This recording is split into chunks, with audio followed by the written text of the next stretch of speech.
بسم اللہ الرحمن الرحیم۔ السلام علیکم جماعت پنجم، کیسے ہیں آپ لوگ؟ آج میں آپ کے ساتھ اسلامیات کا لیکچر لے کر آئی ہوں، لیکچر نمبر 1۔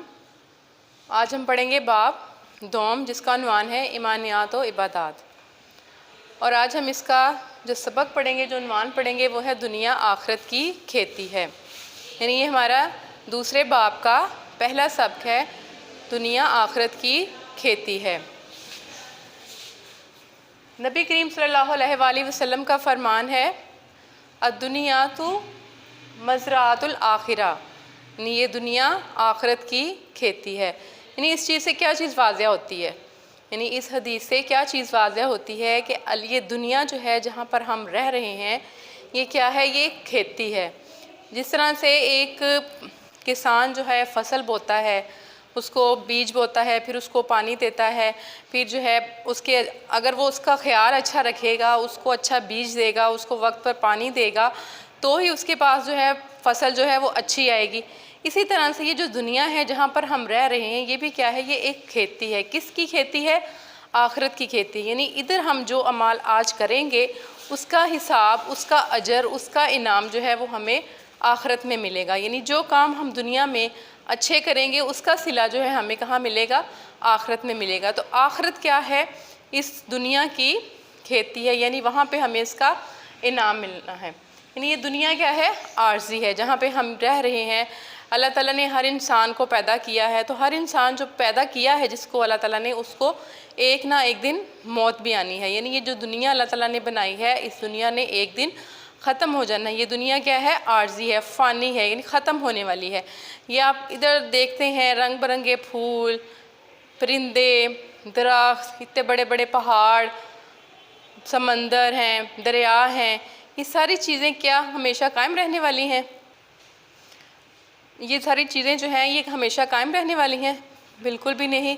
ایک دن ایسا آئے گا کہ جو اتنے طاقتور، اتنے بلند و بالا پہاڑ ہیں، یہ روئی کی گالوں کی طرح ہوا میں اڑتے پھرتے نظر آئیں گے۔ یعنی یہ دنیا جو ہے بالکل نظام جو ہے سارا درہم برہم ہو جائے گا، دن دن نہیں رہے گا، رات رات نہیں رہے گی۔ دنیا میں جتنے بھی لوگوں کو جنہوں نے اللہ نے پیدا کیا ہے، یہ تمام کے تمام جو ہیں یہ ختم ہو جائیں گے۔ اور اس کے بعد انسانوں کو اللہ تعالیٰ دوبارہ زندہ کرے گا، اور وہ دن کیا ہوگا؟ وہ آخرت کا دن ہوگا۔ جب انسان دوبارہ زندہ ہوں گے تو اس نے دنیا میں جو اعمال کیے ہیں، جو کام کیے ہیں، چاہے وہ نیک ہیں چاہے وہ برے ہیں، تو وہ سارے اعمال جو ہیں ہر انسان کے اس کے ہاتھوں میں تھما دیے جائیں گے، اور وہ اعمال نامہ اپنا لے کر اللہ تعالیٰ کے سامنے پیش ہوگا۔ اب آپ کو پتہ ہے کہ اللہ تعالیٰ کی نظر جو ہے ہر وقت انسان پر ہے۔ اس کے باوجود اللہ تعالیٰ نے 2 فرشتے جو ہیں انسان کے اوپر 24 گھنٹے جو ہیں وہ اس کے ساتھ رہتے ہیں، جنہیں ہم کہتے ہیں کرامن کاتبین۔ یعنی یہ وہ فرشتے ہیں جو کہ ہمارے اعمال لکھتے ہیں، ایک ریکارڈ تیار کر رہے ہیں۔ جس طرح سے آپ کو میں مثال دیتی ہوں کہ ایک اسکول میں آپ پڑھتے ہیں، آپ نے ایک کلاس جو ہے شروع کی ہے، بالفرض اب آپ پنجم میں ہیں تو آپ نے پورا سال اس کا پڑھنا ہے۔ آپ کے اسیسمنٹس ہوتی ہیں، آپ کے ٹیسٹ ہوتے ہیں، آپ کی ان تمام چیزوں کے جو ہیں وہ کیا ریکارڈ جو ہے آپ کے ٹیچر بنا لیتا ہے ایک رپورٹ کارڈ کے اوپر، آپ کے سارے ریکارڈ کہ آپ کے فرسٹ اسیسمنٹ میں اتنے مارکس ہے، سیکنڈ میں اتنے تھے، یہ ٹیسٹ میں آپ کے اتنے مارکس تھے۔ اور پھر جب آپ کا فائنل ہوتا ہے، یعنی فائنل آپ کا ڈے ہوتا ہے، تو اس دن آپ کے سامنے آپ کا جو سارا ریکارڈ ہے وہ آپ کو پیش کیا جاتا ہے، یعنی کہ وہ آپ کا کیا ہے؟ رزلٹ ڈے ہے۔ اسی طرح آخرت جو ہے وہ انسانوں کا رزلٹ ڈے ہے، جس میں ہم نے جو دنیا میں کام کیے ہیں ان سب کا جو حساب ہے وہ ہمیں آخرت کے دن ملے گا۔ اگر تو ہم نے اچھے کام کیے ہیں تو ہمیں انعام ملے گا، اگر ہم برے کام کریں گے تو اس کی ہمیں سزا ملے گی۔ تو یہ جو کرامن کاتبین ہیں، یہ ہر وقت ہمارے اعمال نامہ جو ہے وہ تیار کرتے ہیں، ہمارے اعمال کا جو ریکارڈ ہے وہ تیار کرتے ہیں۔ اور جب قیامت کا دن آئے گا، جس دن ہم اللہ تعالیٰ کے سامنے پیش ہوں گے، حشر کا دن ہوگا، اس دن ہمارے اعمال نامے جو ہے ہمارے ہاتھ میں تھما دیے جائیں گے۔ اور وہ اعمال نامہ جو ہے ہم جب اللہ تعالیٰ کے سامنے پیش کریں گے تو وہ اعمال نامہ ایک پلڑے میں، ایک ترازو میں جو ہے وہ رکھا جائے گا۔ ایک پلڑے میں ہماری نیکیاں ہوں گی اور دوسرے پلڑے میں ہماری برائیاں ہوں گی یا بدیاں ہوں گی۔ جس انسان کی نیکیاں زیادہ ہوں گی اس کو جنت مل جائے گی، اور جنت کیا ہے؟ ایک بہترین ٹھکانہ ہے۔ اور جن کی برائیاں زیادہ ہوں گی اس کو کیا ملے گا؟ اس کو دوزخ ملے گی، جو کہ بدترین ٹھکانہ ہے۔ اب آپ کو پتہ ہے اللہ تعالیٰ نے دنیا میں بہت سی مخلوقات کو پیدا کیا ہے. اللہ تعالیٰ نے جنوں کو بنایا، انسانوں کو بنایا، جانوروں کو پیدا کیا، فرشتوں کو پیدا کیا، یعنی بہت سی مخلوقات کو اللہ تعالیٰ نے پیدا کیا. اللہ تعالیٰ فرماتے ہیں کہ میں نے جنوں اور انسانوں کو اپنی عبادت کے لیے پیدا کیا ہے. کیوں اللہ تعالیٰ کا مقصد تھا اتنی مخلوقات کو پیدا کرنے کا؟ اپنی عبادت کے لیے، کہ اب میری عبادت کرو.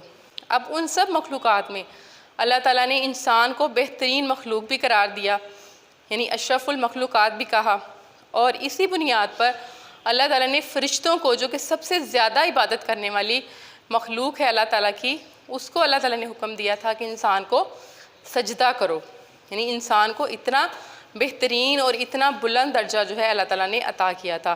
کس بنا پر؟ کہ اللہ تعالیٰ نے انسان کو عقل عطا کی، کہ اس عقل کو استعمال کرتے ہوئے وہ دیکھے کہ اس کے لیے کون سے کام جو ہیں وہ اس کو نیکی کی طرف لے کے جا رہے ہیں اور کون سے کام اس کو بدی کی طرف لے کے جا رہے ہیں.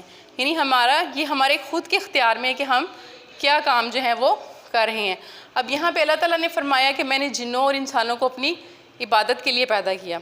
تو ہمیں چاہیے کہ ہم اپنی زندگی جو ہے وہ اللہ تعالیٰ کی عبادت میں گزاریں، زیادہ سے زیادہ جو ہے وہ کام کریں جس سے اللہ تعالیٰ خوش ہوتا ہے، نہ کہ اپنی زندگی کو جو ہے ایسے کاموں میں مگن کر دیں جس کا ہمیں کوئی ثواب نہیں ہے. دوستوں کے ساتھ وقت گزارنا، شاپنگ پہ جانا یا موویز دیکھنا، ڈرامے دیکھنا، اس طرح کی چیزوں میں ہم اپنا وقت جو ہے وہ ضائع کرتے ہیں. اس کا کیا ہمیں نتیجہ ملے گا؟ اس کی ہمیں ہمیشہ بدیوں کی طرف ہی آئیں گے، برائیوں کی طرف آئیں گے. اللہ تعالیٰ نے ہمارے لیے سب سے بہترین کتاب قرآن مجید کو نازل کیا کہ اس میں پڑھیں اور ہمیں دنیا کی جتنی بھی پرابلمز ہیں، جتنے بھی مسائل ہیں، ان تمام کا حل جو ہے ہمیں قرآن پاک میں ملتا ہے.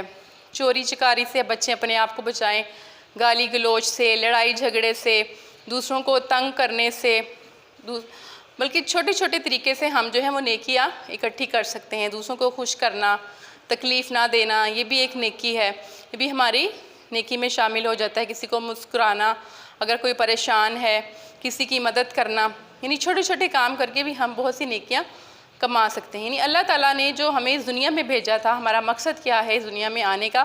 کہ اللہ تعالیٰ نے ہمیں اپنی عبادت کے لیے پیدا کیا ہے کہ 5 وقت کی نماز پڑھیں، روزے رکھیں، قرآن مجید کی تلاوت کریں. ان کاموں کے ساتھ ساتھ باقی جو ہمارے دنیاوی کام ہیں اس کو بھی ہم ساتھ رکھیں، لیکن اپنے آپ کو دنیاوی کاموں میں اتنا زیادہ مشغول نہ کریں کہ ہم اللہ تعالیٰ ہی سے دور ہو جائیں.